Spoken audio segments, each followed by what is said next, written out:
So I'm just going to summarize what I said in my original post. It seems like I used a few of the ideas related to the 7 dimensions of ABA without actually stating the 7 dimensions. For example, like applied. I used the dimensions of effectiveness, generality, and applied. So I'm still working on ABA. My wording can, how I describe, well, I guess in like how I describe it though in everyday situations to other people, I can be more concise about the 7 dimensions.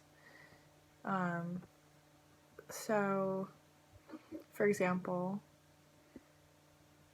I mentioned a lot of things that are related to applied, saying that, I teach language acquisition skills, which is like the significance of, it's a socially significant thing.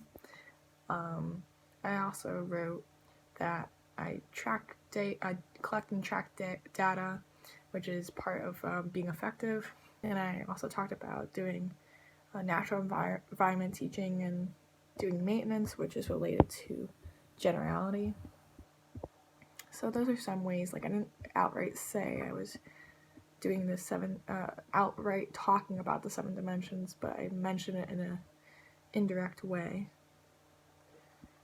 So in our post, we should answer the questions of our names. My name is Sarah Fournier. Asked about my role. I'm an RBT at Family Priority doing in-home services. I got 43% because I mentioned 3 out of the 7 ABA characteristics. What would I add to my description? I guess I'd have to add the behavioral dimension, which I can mention that the specific behaviors that I track every day, such as target behaviors, like I constantly am counting them, so that eventually, hopefully, we can decrease the amount of target behaviors that are happening. So these things are like observable, measurable, and it lines up with the definition of the behavioral. So second thing I'd add is analytic, like something related to that. So I'm always interpreting graphs when I'm doing my sessions, and even after sessions, and when I have office supervision, I talk to my supervisor about the trends I'm noticing. That's another thing. Number 3, I'd add the technological dimension. I just mentioned in the future. I should probably mention more about this. So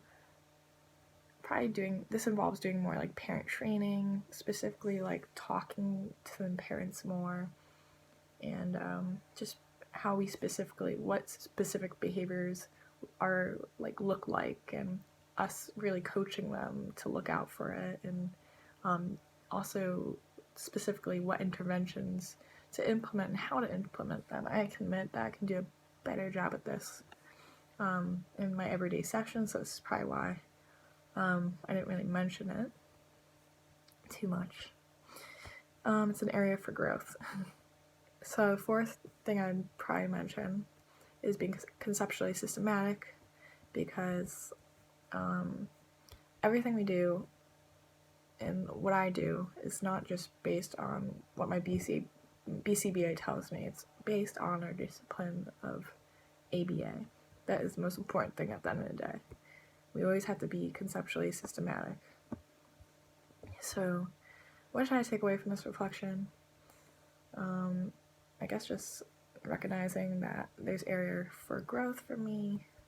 Like I mentioned, the parent training, I have to do better with that. And not just focusing on a few dimensions, which I typically do, like focusing a lot on maintenance, the generality dimension. So just knowing that there's area for growth.